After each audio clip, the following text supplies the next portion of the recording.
What Alexandria and I are proposing in our legislation is something that is not complicated. No bank in this country should have credit card interest rates of over 15%.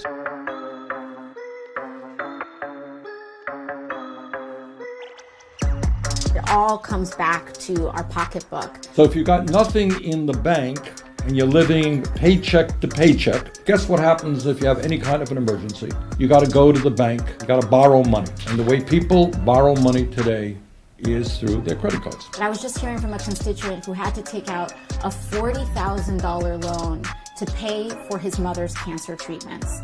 And the bank gave him over a 20% interest rate so that he could pay for his mother's cancer treatment. So let's be clear about what we're talking about. We're talking about economic brutality. But you got all these guys in their three-piece suits who are now the new loan shark hoodlums that we used to see in the movies, you know? You used to see in the movies, the guys, oh, break your kneecap if you don't pay back. So, yeah, well, I don't know that they break kneecaps. But now they'll take your home. Yeah, that's right. Maybe do something even worse. Or maybe pull the plug on your mom who needs medical treatment.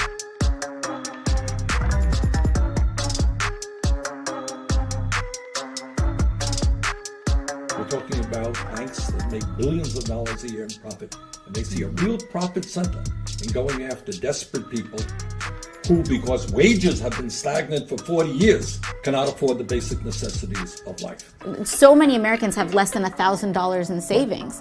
So we're talking about the majority of people. We need millions of people to stand up and just say, this is disgusting, this is outrageous, this is immoral, it cannot be allowed to continue. Do not underestimate the power of calling your member. People say it over and over again. It's almost like at your dentist telling you to floss. But I'm telling you, I see it firsthand. You know, members really do respond to pressure. So Alexandria's point is exactly right. Stand up, fight back, get on the telephone, let's call attention to this issue, and once we do, and millions of people rally around it, we can win this thing. The Sackler family, art patrons, cosmopolitans, and believe it or not, almost single-handedly responsible for the nationwide opioid crisis. The Sacklers aren't just rich, they are rich. As of 2016, the Sackler family has a net worth totaling $14 billion. The Sackler family is behind the blockbuster painkiller drug OxyContin. The Sacklers push this highly addictive drug through their pharmaceutical company, Purdue, and rake in $3 billion in profit every year. It is well documented that OxyContin is one of the major reasons behind the devastating opioid epidemic. While the Sackler family has made billions of dollars creating, feeding, and worsening people's addictions, they go out of their way to change the narrative and instead focus attention on their philanthropic efforts in the arts, education, and sciences, like donations to fund the Arthur M. Sackler Museum at Harvard, and funding a wing in the New York Metropolitan Museum of Art. And they even had an asteroid named after them by the Leiden Observatory. Don't get me wrong, this family isn't all about charity and definitely enjoys a lavish lifestyle. Dame Teresa Sackler, a board member of Purdue, owns a $45 million Upper East Side apartment in New York. Beverly Sackler, another member of Purdue, owns a waterfront estate in Greenwich, Connecticut, worth an estimated $15 million. David Sackler, son of OxyContin creator Richard Sackler, purchased a $22.5 million Bel Air mansion in cash. As much as the Sacklers want to build their image around philanthropic efforts, the victims and their families can never forget the losses they've experienced at the hands of the Sacklers' greed. What's particularly pernicious about the Sacklers' harm and damage that they've caused is the fact that they really lied deeply about data and mistreated the scientific process in order to hurt patients and make a lot of money for themselves, which is so antithetical to what we, particularly as students, are attempting to learn in science. Prior to my son passing away, April 12th, 2018, I realized that there was a real big problem. He was getting Oxycontins every week. I would ask him, and I said, "What are you doing?" He said, "Well, the doctor prescribed me it. It's okay." He's 27 years old, and my son's an athlete. He never got physical therapy.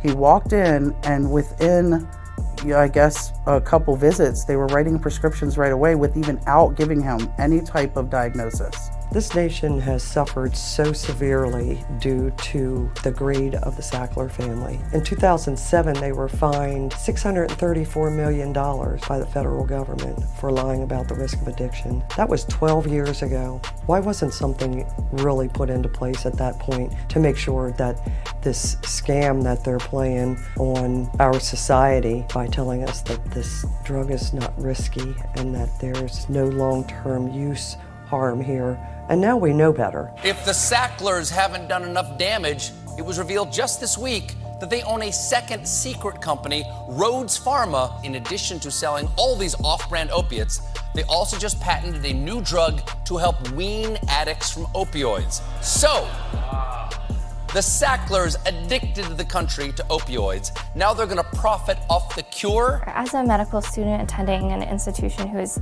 taken the funding of the Sackler family, it does put us in a really morally compromising situation. We see patients every day in the clinic who have been affected by this crisis, who are suffering. The Sackler family has even gone as low as to say, yes, let's put the blame back on the addict. And then just several weeks ago, another not surprising incident where the Sackler family wants to file for bankruptcy and put it back on the taxpayers. I just find that absolutely disgusting.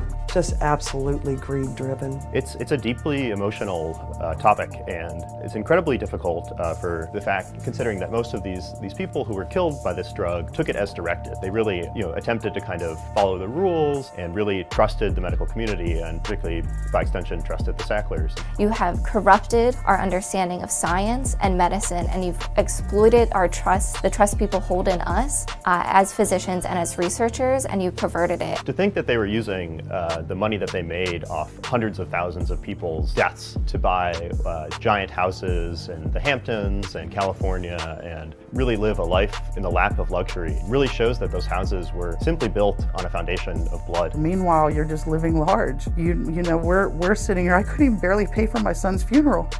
I didn't have it. I had to GoFundMe to get a little bit of money to help my son, which I still haven't paid for. And yet you're living off of everything while we are trying to figure out how to give our children a last remembrance in a good way. It's life over money, not money over life. And that's where society has gone wrong here. Once again, Bernie Sanders and AOC make history fighting for the people to bring a fracking ban bill to the United States Congress. Woohoo!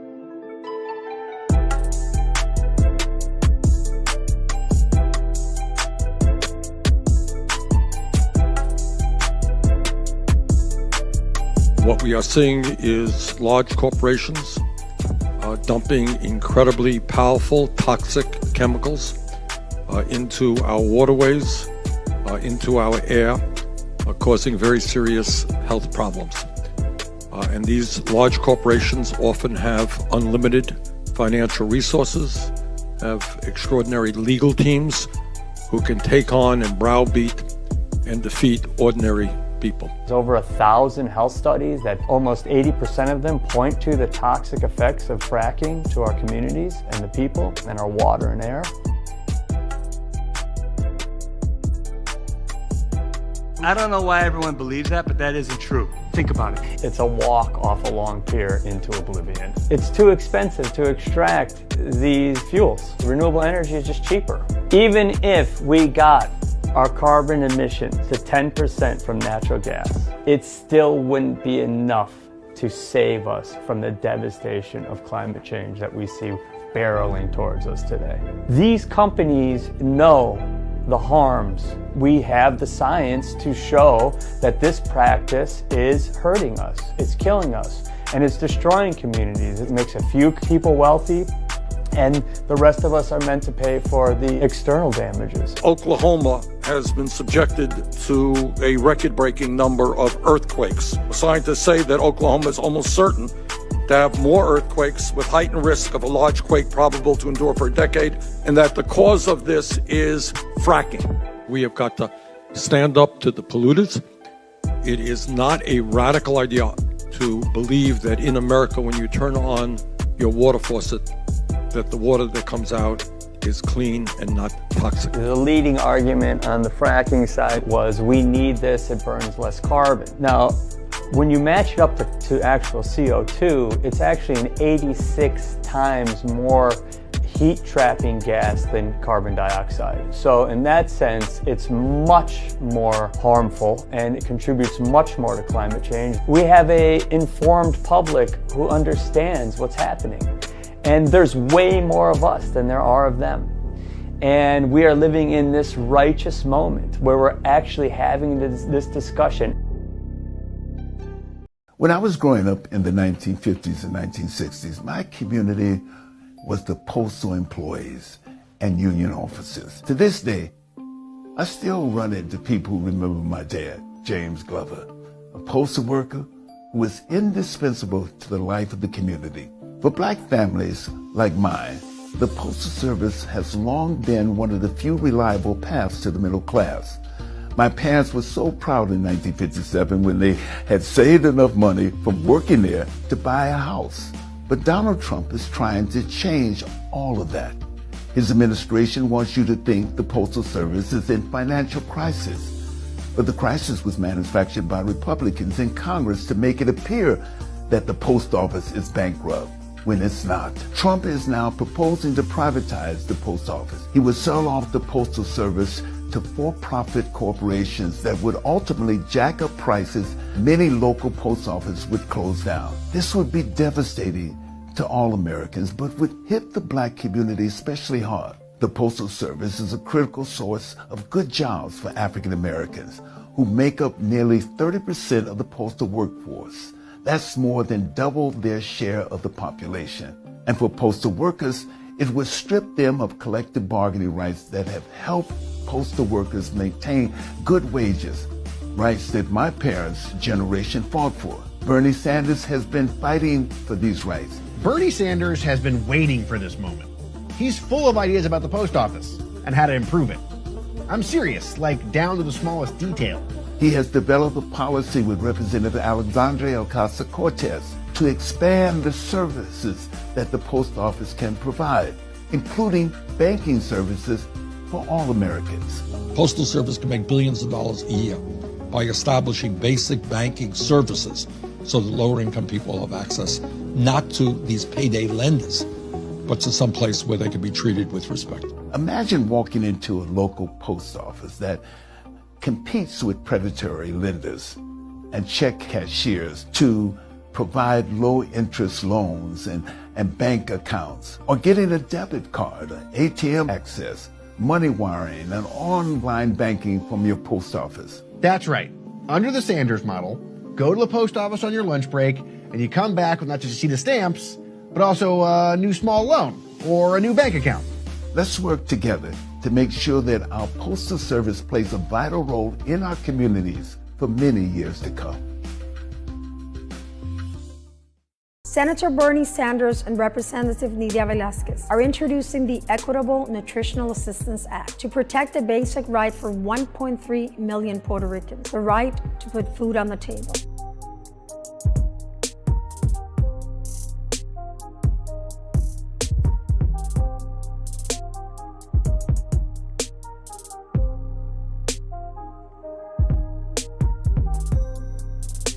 As we all know, President Trump's response to the devastation caused by Hurricanes Irma and Maria was inefficient and insufficient. In fact, Trump's botched efforts caused a humanitarian crisis that denied Puerto Ricans access to essentials such as food and water. As a result, 100,000 Puerto Ricans had to enter the Nutritional Assistance Program in the aftermath of both hurricanes. The Trump administration continues to make it difficult for Puerto Rico to begin its long path to recovery.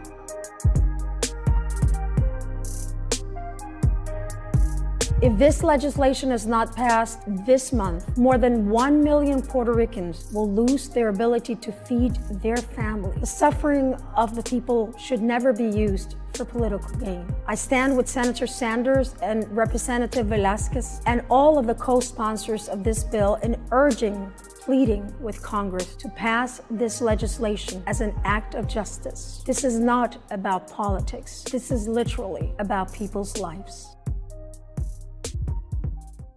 I'm standing right now outside of the National Archive where the Constitution of the United States, the original Constitution, is housed. To my left is Capitol Hill, where obviously the House of Representatives and the Senate and the Supreme Court are located. And on my right of Pennsylvania Avenue is where the White House is. Now, as you all know, the founders of our country drafted a constitution which brilliantly created a separation of powers. The Congress has its authority, the president has his responsibilities, and so does the judiciary. Unfortunately, this president does not understand, or more likely chooses to ignore the Constitution and insists on acting in an unlawful and unconstitutional way. And today we say to Donald Trump as clearly as we can that he is not a dictator.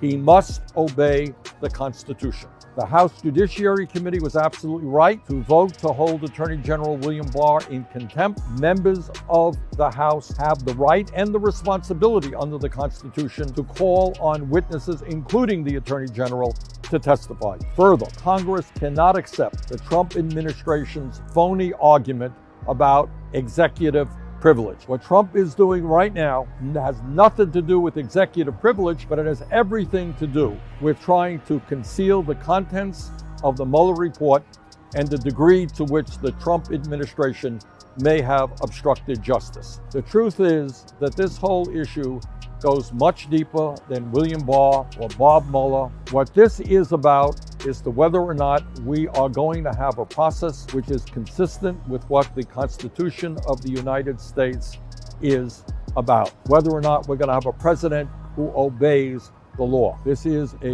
huge issue, and it is an issue that we must all be involved in.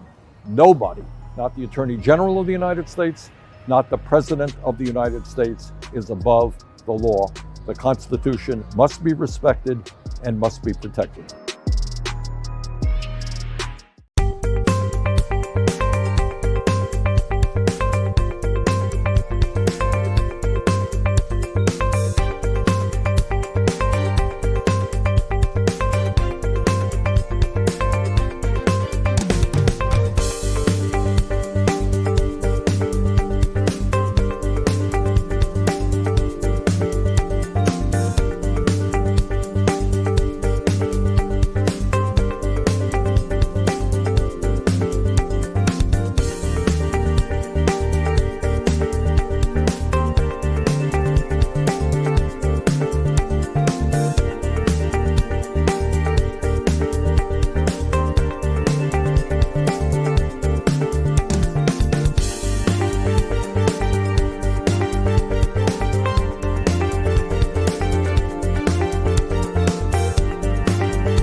yours.